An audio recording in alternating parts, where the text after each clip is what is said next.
Gawa tayo ng sambal. Sambal na tomato sauce. Gawa ko ng tomato sauce. Ayan. Babad muna natin kaya nag-ice. Tapos, ilaga ko siya. Lagyan ng sibuyas. At saka, gisahon na ito siya. Gigisahin. Tapos,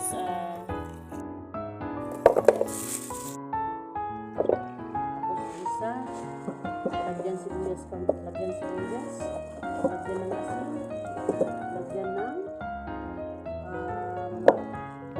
gusto ko nang lagyan ng chili,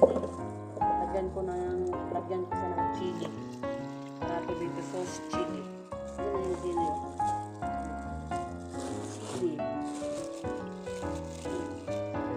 Ayan. Gisahin ko muna. Laga ko muna. Tapos gisahin siya. Pwede rin direct gisahin mo siya. Lagyan mo ng sibuyas. Tapos timplahan mo ng asin.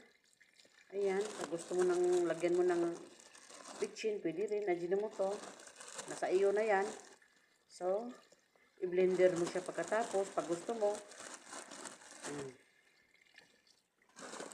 Ayan.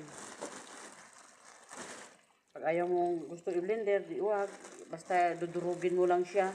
Ayan, tomato sauce, chili na siya. Basta malagyan mo ng masarap, mananam sa dila mo, okay na. Ayan. O, ulam na para sa kanin na puti. Pwede mo rin lagay sa spaghetti. Ayan. Tomato sauce, chili. So, that's it, baby.